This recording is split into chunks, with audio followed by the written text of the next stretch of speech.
All right, thank you for staying with us. And the first leg of this conversation is about something very important, the basis of anything manufacturing, anything business, even comfort, even smooth running, of hospitals, of educational institutions, of everything beautiful. And we're talking about power, very important. And it was quite an embarrassing one for the opting time, for the 12th time. Yesterday, it was reported that the national power grid collapsed again for the 12th time. It will make many persons of good conscience to be embarrassed, especially as a Nigerian, to say a 64-year-old country keeps having this problem. The last time we spoke with our guest, that's Comrade Adeyeye, the national president of the Nigerian Union of Electricity Employees. He spoke about these issues as well and say maybe vandalism. But many Nigerians are not sure what is happening, and that's why we have him again to speak with us. He's the number one man as far as people or workers who have one or two things to do with electricity is concerned, and we have him joining us virtually. Comrade, good morning. Thank you for joining us. Morning, thank you very much. Thanks for having me around. Yes, and I also appreciate you making time for us. It's part of your schedule. You're welcome. All right. Very quickly, let me ask you this question, and I will be very categorical. You are the national president of electricity workers in the country, and so it makes you the number one electricity man as far as work and profession is concerned. Are you embarrassed that for the 12th time, the power grid that you work on, that your workers work on, that your union members work on and work with, among other things, has collapsed again? Are you embarrassed? Yeah. Good morning once again. Well, there is no one that will experience this that will not feel embarrassed. It is a thing of concern, and it's actually affecting everyone in the country, not only the workers in the sector, but let me say the entire Nigeria is worried, and it's a serious thing for us, and this is the time for sober reflection to all of us. Now, very categorically, because I know we don't have much time with you, so I will just get straight right into it. This particular collapse that happened, what was the reason? Oh, thank you very much. If you notice this particular collapse, the system was immediately restored after 15 minutes. Oh, we discovered there was a tripping in one of our line between Jeba and Kanji 330 kV circuit at that particular hour of yesterday. And the cause of tripping up to now, because immediately when we discover that tripping, what we do immediately is to isolate all other places. Like I said earlier during one of our conversations, that these particular network are interconnected. If you have a line in Lagos, for instance, a Ikeja line, maybe shaking or coughing or having a distress, it will affect the entire network because they are all interconnected. The other time when we were having a serious challenges about vandalization of lines along the northeast, you discover that it affected everywhere in the country. So the same thing that happened yesterday when we saw that tripping coming up with a very serious surge, discover that something is happening on the land, and we have to, with immediate effect, isolate all our major equipments and ask our men to go on tracing. So what we discovered is along the line, there is another attempt of vandalism. So there's no how when you try and uproot a tower that is carrying such voltage, the capacity of 330 kV, that will not affect the entire system. Thank you. That's quite disheartening to know. So are you saying that when the epileptic thing was happening and that surge, that is standard procedure for you know, the other part to be isolated. Is it standard procedure, or, you know, what really happen? Because if a part is having issues, ordinary laymen like us, we feel, is another part that should be fixed? Now that you have to isolate or switch off other parts, is this standard procedure? Well, what I mean by isolation, once you have a distress on a particular equipment, Yeah. if you don't take a proactive step to ensure that other equipment are safe, it might affect them adversely. Okay. Technically, it's just like when a leg is shaking, and you discover this one that is shaking will definitely affect the other one. You try and safeguard the other one, safeguard the other equipment. It's not that the line was switched off. You know, the time that tripping occurred yesterday with heavy surge, it affected the entire network. So for us to now safeguard the equipment, the first thing you do is to safeguard all your equipment against maybe further tripping or whatever thing that might cause another issues on there, and ensure that you safeguard the situation in your control room and the personnel. All right. So what we had yesterday was a serious tripping between Kanjil and Jeba line, which we are still suspecting an act of vandalism. Okay, good morning, sir. Good morning. Okay, so I would like to ask, this collapse has happened. Oh, madam, how are you? Yeah, I'm very fine, sir. Thank you, sir. Thank you. This collapse has actually happened 12 times in this year. So what exactly are we doing to probably stop this collapse from continuing? Because in the previous year, we didn't have this number of this incessant collapse. It's just happening over and over again. What exactly are we putting in place? Because we're always hearing vandalism and all the rest. How are we trying actually to curb all these problems to actually keep our grid up and going? Because like we were discussing, I and my colleague were saying, some investors might be worried. Like we are saying, Nigerians, we are also worried.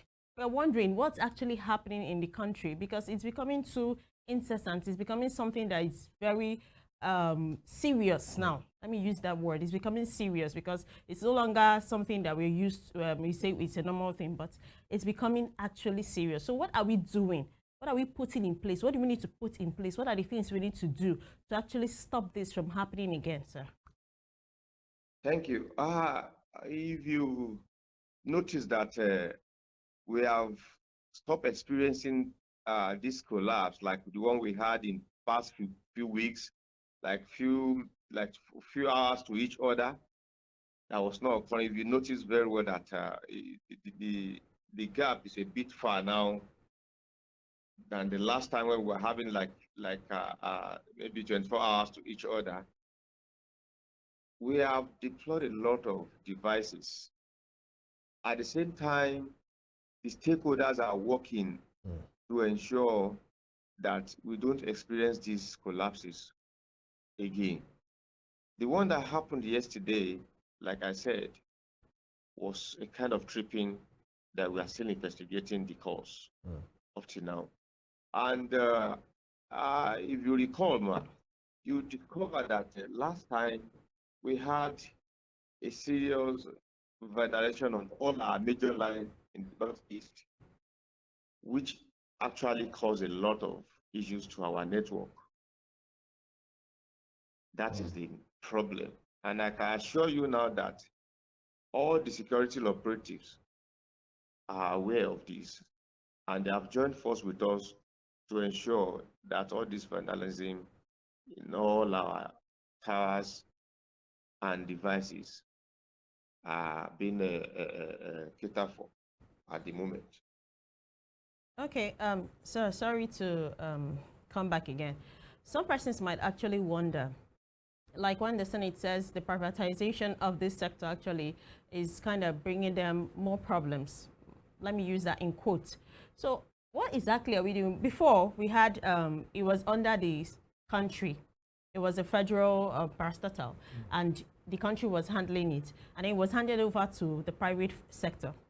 We are expecting as the private sector that things will be better, and the national grid will be better than when it was under the country as a whole.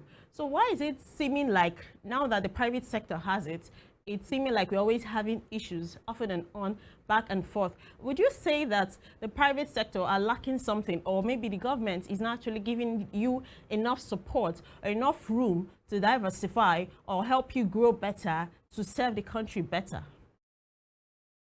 Well, I think I said this one once during one of my interviews you that if I have to talk on privatization, honestly, I'll also join the force or join the voices that are saying privatization has failed us in the country. If you recall, about 11 or 12 years ago, when the power sector was privatized, especially the distribution sector and generation were privatized, a lot of issues occur. There was no transparency, and this is where we find ourselves now. When you give power sector to those who are not in charge, when you give the job of an engineer to a banker, this is what you see. Because from that time till now, you still discover we are still moving under the same amount of generation. As it is now, you discover Nigeria, like today, we are still under 4,000 megawatt, 4,500 megawatt. Why by now we should be talking about above 50,000 megawatt. So if you don't have generation, then that's become a serious issue. And exactly what is affecting us, part of the problem we are facing now. So let me just tell you straight away that all these private investors, they have not come for real business. They have not invested in this power sector, and it's affecting Nigeria as a whole. Are you talking about, when you're talking about private sector, are you talking about the transmission or the distribution or the generation? Where actually do we have the challenge? Majorly when I quoted the business people, I am talking about those who got this generation and distribution. Up to now, government is still the one in charge in transmission. Up to now, government is still holding transmission. And when you look at distribution and generation, it is a thing of shame now when you have more than 11 companies in distribution that cannot give supply, and generation.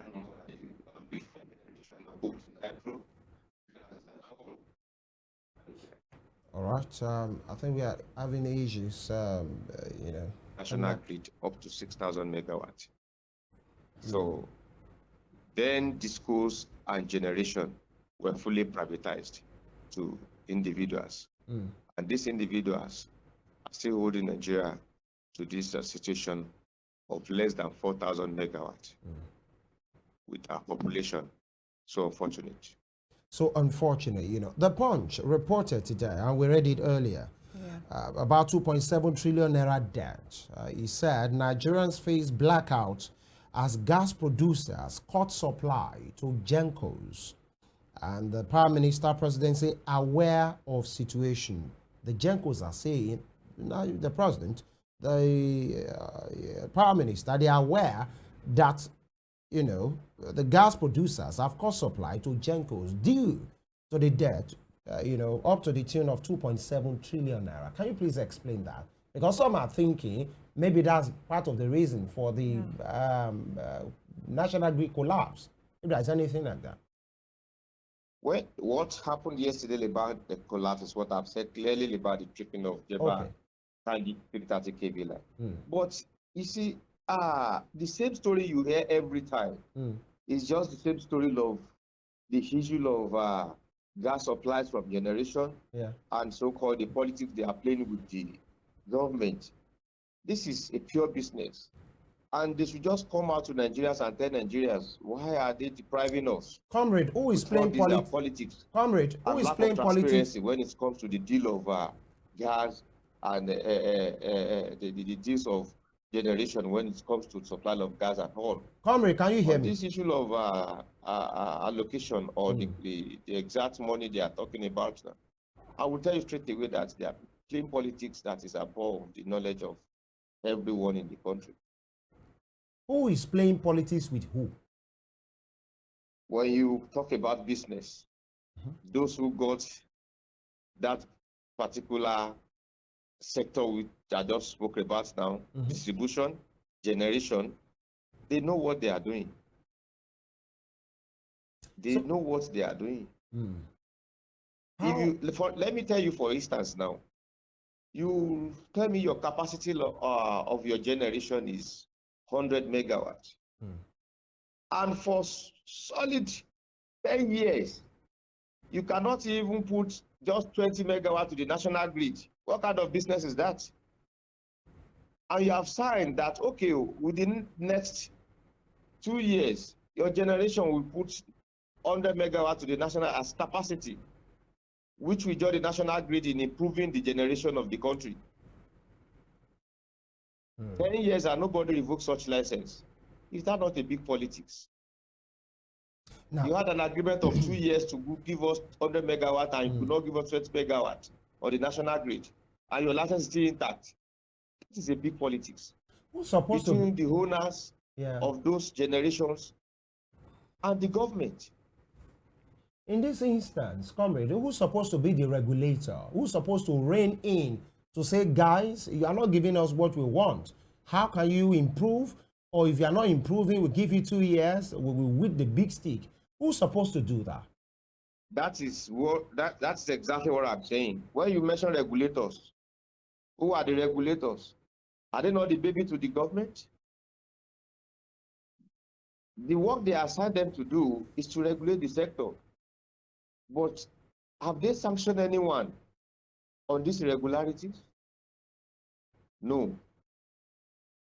We just continue every day with our grammars and all these politics. Is it the Ministry of Power? Yeah, Comrade, is it the Ministry of Power that's supposed to rein in through the minister, or is there any particular regulator? I expect the Minister of Power to be in charge. But I'm afraid I don't think he's in charge. Why? Yeah. When you have a situation like this, then somebody must be able to give a response or to be responsible for whatever challenges we are having, especially when it comes to generation. You know, you cannot give what you don't have. When you don't have enough generation, and somebody is claiming Nigeria is enjoying supply 24 hours, then we ask ourselves that question, that where are they enjoying this supply? I don't know. Maybe a set of some people, on priority feeders, and they are claiming they are enjoying supply. I don't know. But a situation whereby you have your generation is not improving or is dropping rather, and somebody tells me is improving. So you ask ourselves questions that what is happening. If the minister is in charge, by now, some people supposed to have been sanctioned on these irregularities, on all these fake promises of improving the national grid. Many things to really grapple with this. Comrade, are you with me? Yeah, go ahead, sir. Okay, many things to really grapple with this imbroglio, because, you know, I said something earlier in my introduction. That's for a 64-year-old country. We are still having issues with power. Not that power cannot have issues. Even in the US, sometimes it's happened, you know, due to modern nature, due to some things that happen. But when it keeps collapsing 12 times in a year, and it seems everybody is fine, and just a couple of meetings here and there, you will see calls from the National Assembly. People will just say some things, and then we wait for the next time that the power grid will collapse again, and then we move on.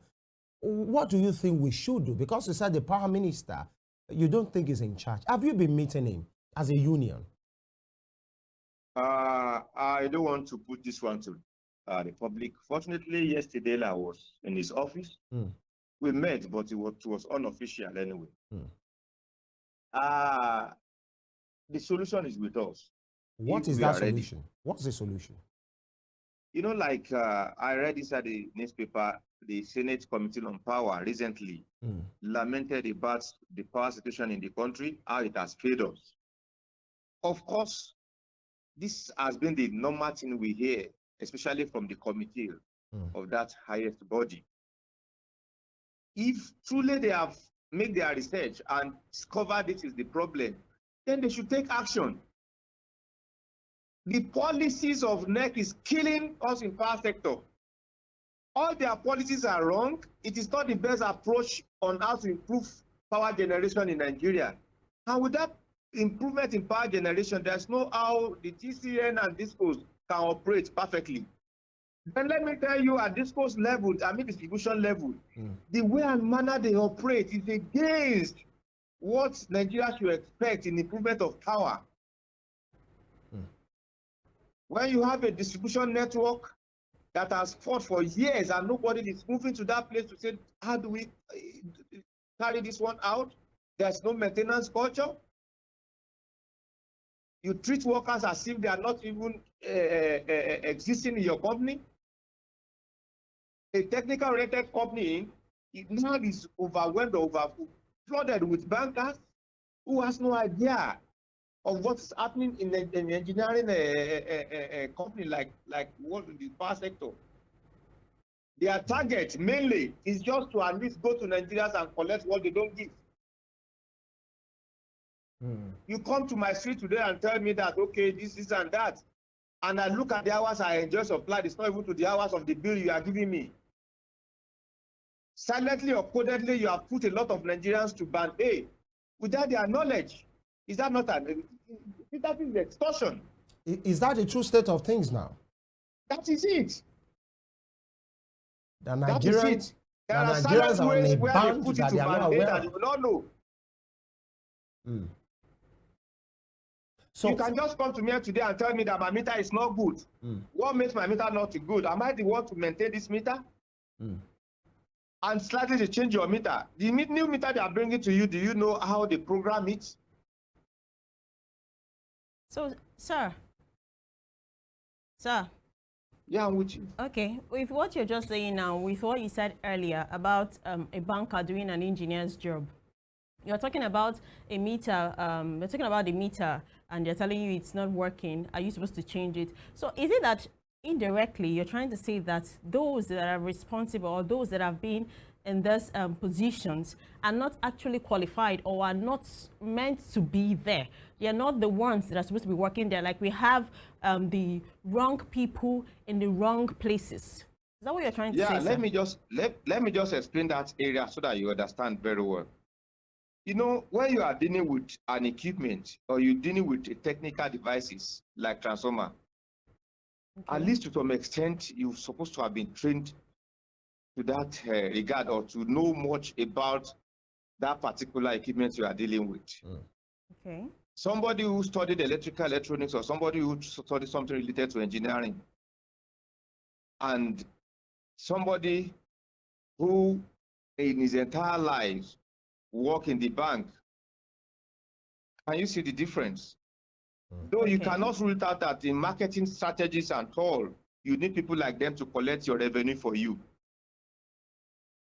Fine. But when you look at all our discourse now, even from that level of the technical aspect to the last level of people that are going out for revenue, you hardly see the professionals among them. So what are we doing about this? For money. Hardly you see. Very few people among them now are just maybe very few people are the ones called engineers. Okay, sir. So what exactly are we doing about this? How can we remedy the situation? How can we rectify all these things you're mentioning now? When Nigeria is ready, when the government is ready, they should look critically into the privatization of power sector. With immediate effect, they should reverse it and go to drawing board and say, okay, what do we do next? And what are the things we need to do? The NUEE that are scheduled to do this job should look at their policies. Are we giving the right policies to these operators? Is all these policies favorable to Nigerians? But unfortunately, NEC does seem to understand what is happening in power sector at the moment. All what we are targeting on is how the money will come in. Money should come in, but energy should not go out. Because the energy those have, how we even send it out at the first instance? To what extent are we trying to operate on generation? To what extent are we trying to work on all the transmission facilities to make it more healthier? To what extent are we sanctioning the distributors that are not giving supply to their customers? Everyone should just come back to the drawing board and say, the privatization of power sector has failed Nigeria. So let government come to it now and save it. Are you implying by any means that that privatization deal should be reviewed or utterly revoked? My brother, when you have a contractual agreement with someone that you are operating, or we are giving you this one based on a contract basis, that if you don't perform for 5 years, we will revoke your license. I think that one should be banned. I think that one that has become a bilateral agreement between the two parties. Yeah. And if after 10 years, the same people that has not performed are still moving around, even government is still empowering them, giving them loans, then what do we call this? What do we call it? You know, when the minister Adeyeye came in, and then there was the issue of subsidy, you know, on electricity, and the World Bank, the IMF are saying the nation, the handlers, the government should remove subsidy completely, you know, and to just let Nigerians face it the way it's happening in the oil sector. Mr. Adeyeye said that's the way to go, because Nigerians will need billions and billions of naira in which they don't have, that the government doesn't have that money. So they might just have to go through the way of, you know, deregulation. But Nigerians shouted, many persons shouted to say, do you want to kill us? But he said to have a regular electricity, the one that we are all proud of, that it costs money. These are huge investments, and payments, money must be spent, payments must be made, and it must come from somewhere. And Nigeria as a government doesn't have that money. So do you agree that, yes, electricity or regular power is expensive everywhere? And what is your opinion about, you know, the removal of subsidy on electricity? Let me ask you. Thank you. If you recall, then I disagreed, and immediately I went against what the minister said. And up to now, I still disagree. You are selling a product. If you have your product, come and give it to me. We negotiate on term and condition, or the amount I'm going to get your product. I think that is how it's supposed to be. You cannot come to me and tell me this is what I will pay for what I have not even seen at first instance. When you send darkness to Nigerians and say, okay, they should come, you are now increasing the tariff. You are saying that they should come and pay for what you are not giving them. Can somebody tell me the meaning of that?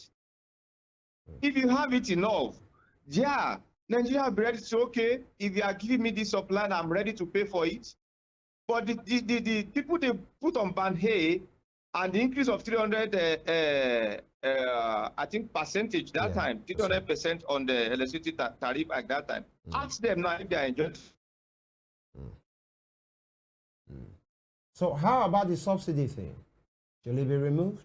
Should Nigerians pay more? Okay, I'm not sure. Comrade, are you with us? Okay, we'll try and reconnect with him. Okay, and of course we should round up this particular segment right now, because issues of power is very important, and Comrade has been big to say the issue of the privatization thing should be revoked, because I believe the terms and conditions, the contract, have not really been you know, honored, especially by the distribution companies, to say you promised to give these and these and these, and you have not done that, and you are still having the deal. Why shouldn't we just, you know, call it off? But Nigerians will say, if we call it off, where do we start from? And the reason for the privatization in the first place is because many persons believe any business handled by the private sector. Yeah, okay. That's actually what it's. Comrade, Okay. are you with us now? Yes, I'm with you now. All right, to just Okay. round it off, you have said, in as much the contractual agreement has not been honored by mostly all of these distribution companies, some will say, let's flip it back 10 years, 11 years ago, that it was because of the inefficiency, ineptitude, allegation of negligence of duty, and that belief that any business handled by the government doesn't prosper. That was why that government at that time said, okay, scratch it, let's hand it over to private sector, let them handle it and run it like a business. If you are saying that contract should be reversed and revoked now, are you saying it should be handed over to the government, in which many persons say they don't handle business well, or another set of contractors or businessmen should be called in and the right contract given? And how about the place of court issues in all of this? Okay, what should the government do at Yes. the moment where we find ourselves in power sector? Revoke the license of those who are not performing. Make it transparent. And let those who can operate this company with transparency. Not that my brother has interest to buy IBDC Ibadan, and I'm in charge. And I say, okay, even if my brother doesn't know how to do it, just go ahead and get your own national cake from there. You think that is what is happening? Is that what is happening? That is what is happening. If Nigeria fail to, if the government fail to act on this, we continue making our noises every time about this issue of power problems every day. That is exactly what is happening, my brother. Give it to those who can handle it. We are not saying government should take over totally. Make it transparent. Initially, when people are bidding for these companies, there are a lot of people who bidded. They bidded, and you can see truly that some people can handle this company. I could remember that time when Manitoba came to TCN to handle TCN. You see a lot of improvements under 24 hours. I mean, sorry, under 2 years. A lot of improvements in the TCN experience. And let me tell you, what Manitoba left to TCN is just what TCN is still enjoying now. But they put them out because of their personal interest.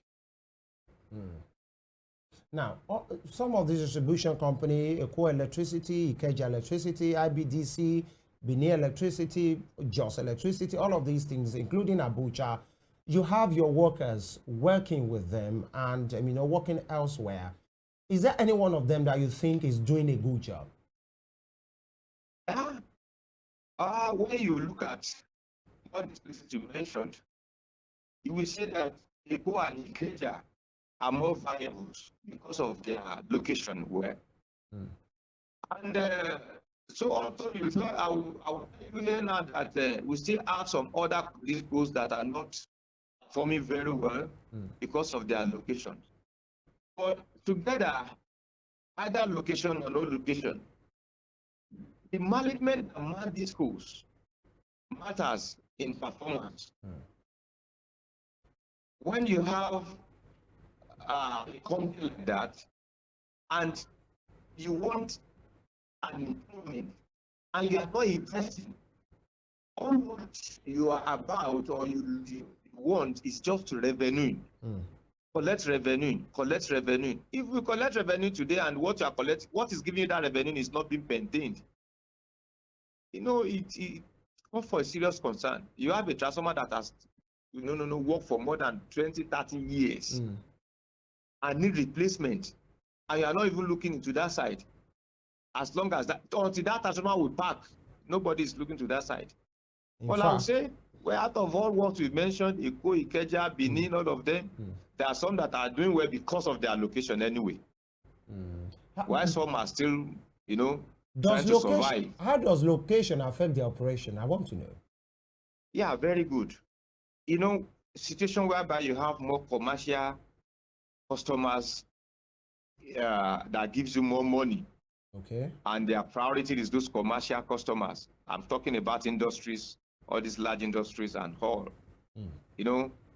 From there, you can say probably these are viable places whereby your revenue comes in good time.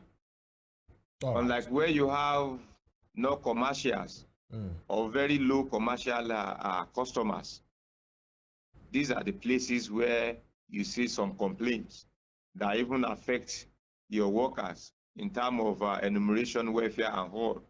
All right. But to the best of my knowledge, all my workers nationwide, they are putting up their best, despite the fact that there's no logistics, despite the fact that there's no encouragement.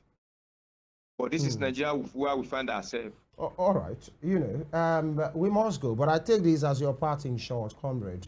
You know, you just talked about, distribution companies not making enough investment. And you talk about transformer. In fact, let me ask you as a comrade who knows this terrain and this business very well, and this might be something local. So I want your opinion on this.